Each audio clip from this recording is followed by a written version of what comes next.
The phone call from Alhaji Musa left Ada shaking, unsure of what to feel. She hadn't heard from him in weeks, and his sudden reappearance in her life felt like a ghost from her past, one she wasn't sure she wanted to confront. Yet, his panic-filled words had left her with no choice but to meet him. After much internal debate, she agreed. She had nothing left to lose, and something about the desperation in his voice seemed to connect to her own growing dread. There had to be answers, something to hold on to in the face of this dark transformation that seemed to be consuming them both. Ada arrived at the upscale hotel where Alhaji had asked to meet her. The lavish lobby, with its chandeliers and marble floors, was the same as always, polished, pristine, and eerily detached from the storm brewing in her soul. As she waited by the fountain, her mind raced. What was happening to them? What had they both gotten into? Minutes passed before she saw him. Alhaji walked toward her, his usual confident demeanor replaced with something else, fear, confusion, and a sort of brokenness that sent a chill down her spine. His suit was immaculate, but his eyes were darkened with sleeplessness, his face strained as though he hadn't rested in days.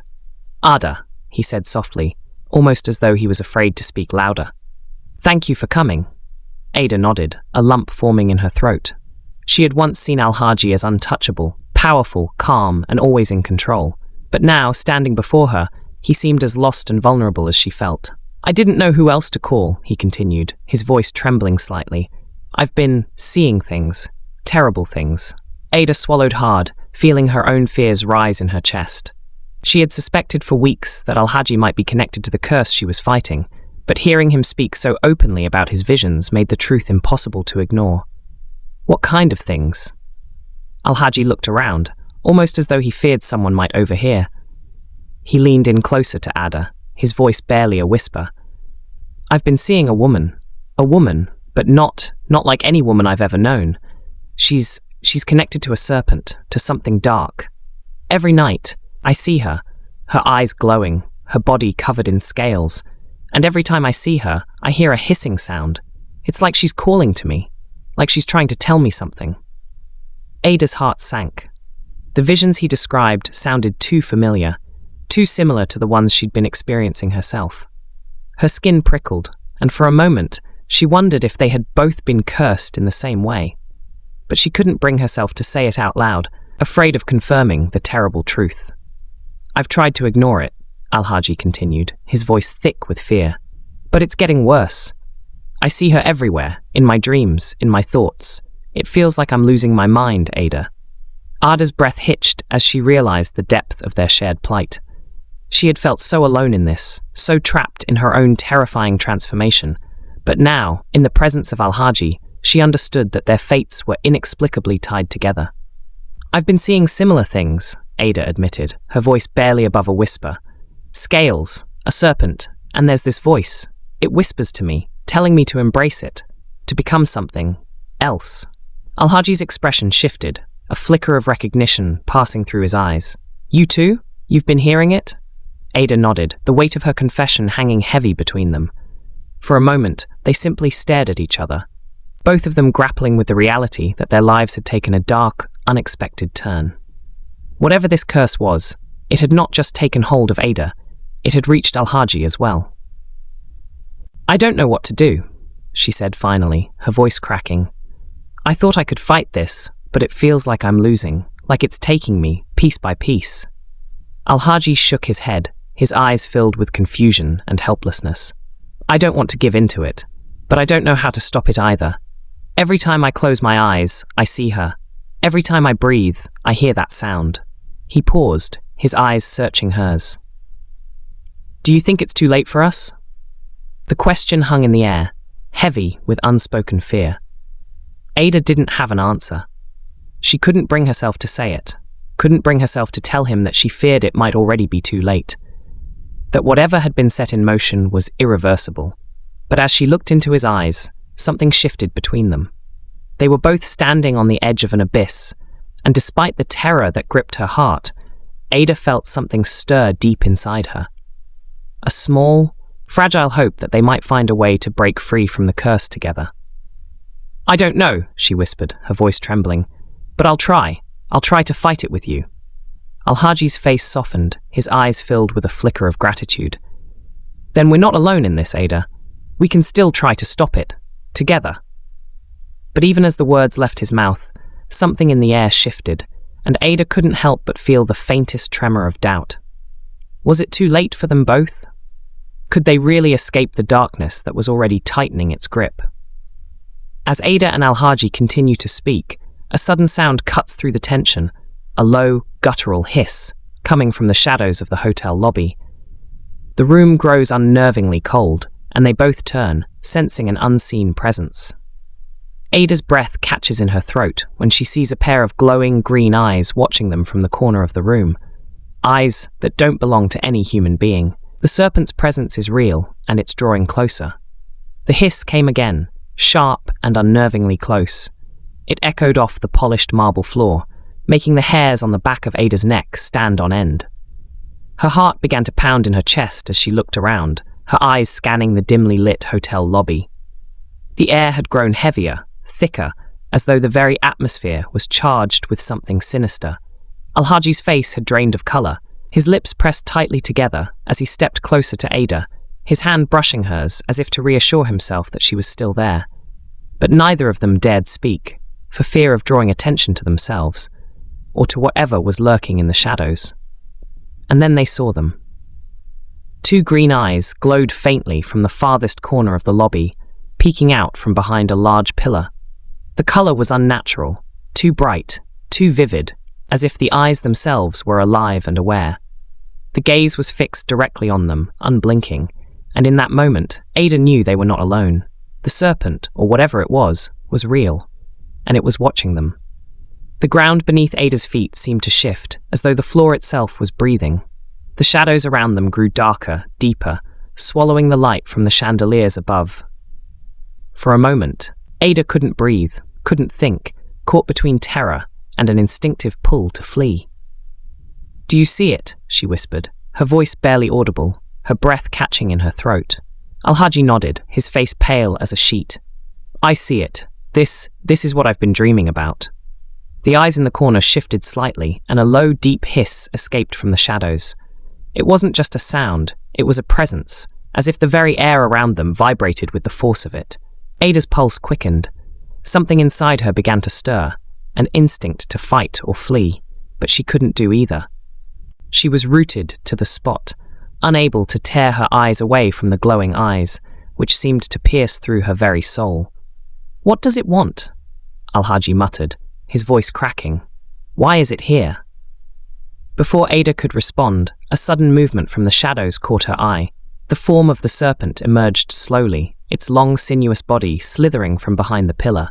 It was massive, its scales glistening darkly in the dim light. The creature's body coiled and uncoiled with a terrifying grace, its head rising to meet them. The eyes, those glowing green eyes, were fixated on Ada, burning with an intensity that made her stomach churn. The serpent was no longer just a vision, it was real. It was here, in front of them, its enormous, coiling body casting long, ominous shadows across the floor. Ada could feel the presence of the creature in her bones, a strange, magnetic pull drawing her toward it. Her breath quickened, and her skin tingled as though the serpent's energy was seeping into her very soul. And then, in a voice that was both a hiss and a whisper, it spoke. "Ada, you have come far," the serpent's voice echoed, sounding both inside and outside her mind. "And now you will fulfill your destiny. You are the key." Ada froze, unable to move or speak. The voice seemed to reverberate in her skull, sending shivers down her spine.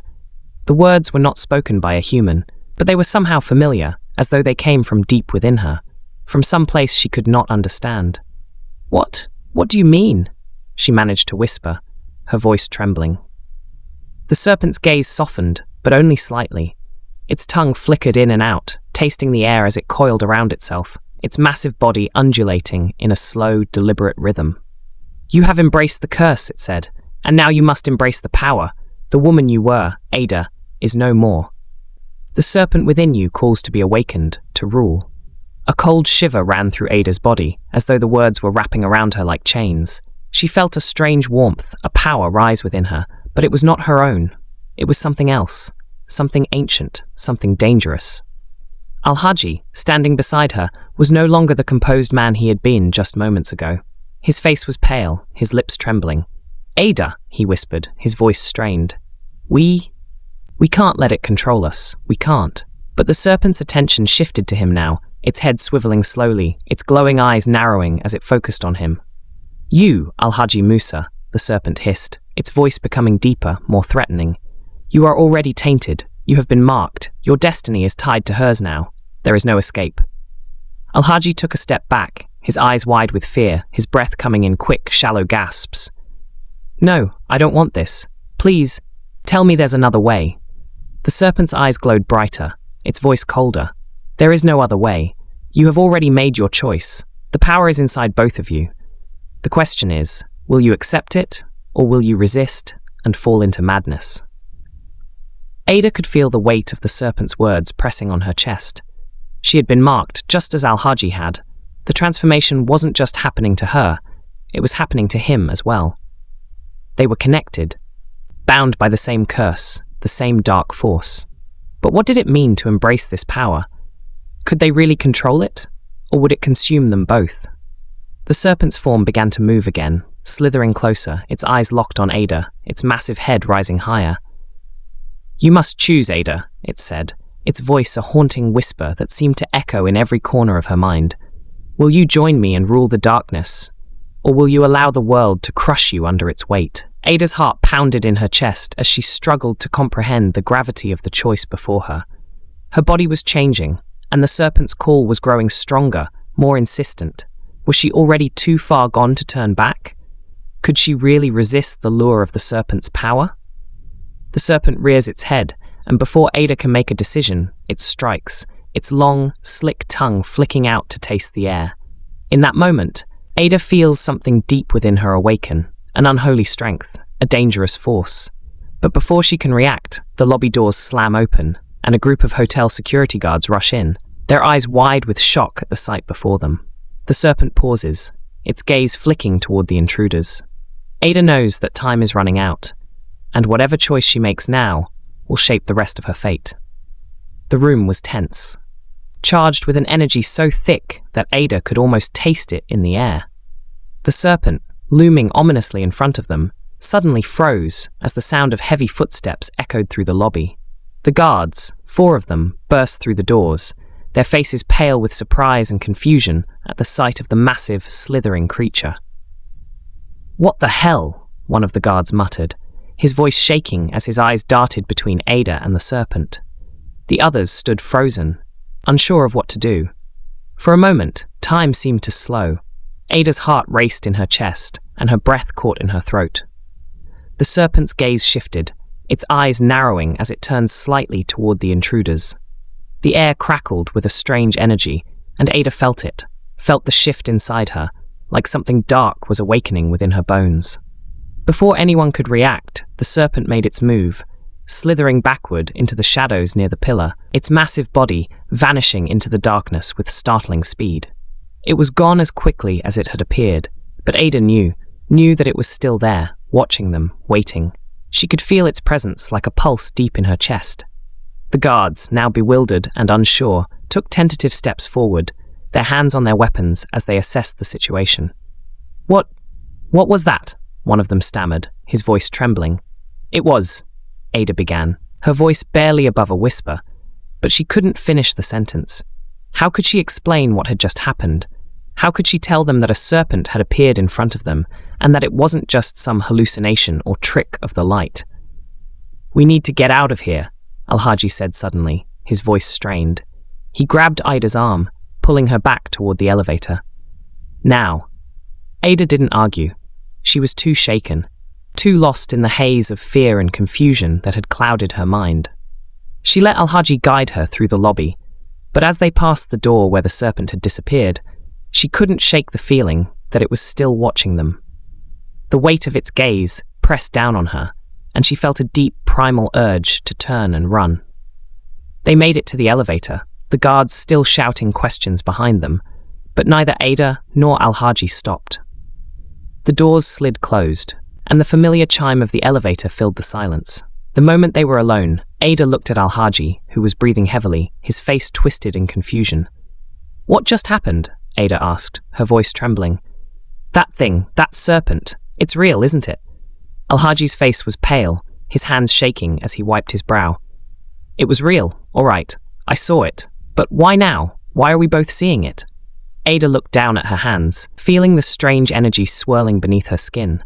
She could feel the power growing inside her, pulling at her very essence. It was as though the serpent's presence had left something behind in her, a mark, a power, something dark and ancient. "It's because of us," she whispered, her voice distant, as if the words were coming from somewhere far away. "We've been chosen, we've been marked, and now we're connected to whatever that thing is." Alhaji swallowed hard, his eyes flicking nervously to the elevator doors. "You mean we're cursed?" Ada nodded slowly. "Yes, and there's no escaping it. The more we try to resist, the more we're drawn to it. I can feel it, Alhaji. It's in me now. It's in you too." Alhaji looked at her in horror, his voice barely above a whisper. No, I won't accept it. I won't become like that thing." "Neither will I," Ada replied, her voice hardening. "But I don't think we have a choice." The elevator dinged and the doors opened, revealing the dimly lit hotel hallway. As they stepped out, the weight of the situation settled even deeper within Ada. She could feel the presence of the serpent, lurking just beyond the edges of her consciousness, like a shadow that wouldn't leave. She had to make a choice, whether to fight this or to succumb to it. The two of them walked in silence, each lost in their own thoughts. But as they passed the corridor, Ada's eyes flicked toward the window. The rain outside had turned into a storm, lightning flashing in the distance, casting erratic shadows against the walls of the hotel. Suddenly, she felt something stir within her. It was a strange feeling, an almost electric pulse, like a hunger. Her vision blurred for a moment, and she reached out instinctively, grabbing the railing by the staircase. It was as if the serpent's energy had woken inside her, coursing through her veins, pulling at her very core. "Ada?" Alhaji's voice broke through the haze. She turned to look at him. But the moment their eyes met, she saw something in his face, something she hadn't noticed before. His eyes were not the same as they had been. They were darker, sharper, as if something was taking root inside him as well. "I can feel it," Alhaji whispered. "The power. It's like it's taking over, slowly. Is it happening to you too?" Eda's breath caught in her throat as she realized what he meant. She could feel it now, the pull, the hunger. The serpent's call was no longer a distant whisper. It was right there, inside her, urging her to give in. But as she struggled against the temptation, her heart racing in panic, she heard a voice. A soft, almost seductive whisper inside her mind. "Embrace it, Ada. Embrace the power. You cannot resist forever." The voice sounded so familiar, so inviting. For a moment, Ada closed her eyes, the temptation threatening to overwhelm her. She felt herself being pulled towards something dark, something dangerous. Alhaji's hand gripped her arm suddenly, pulling her back from the edge of the darkness that was threatening to consume her. "Ada, don't listen to it," he shouted, his voice raw with fear. But before she could answer, the ground beneath them trembled, and the lights flickered violently. From the shadows ahead, she saw a figure emerge, a tall, cloaked figure whose face was hidden in darkness. A low voice called out to them, its tone familiar. "You have gone too far," it said. "Now you must face the consequences."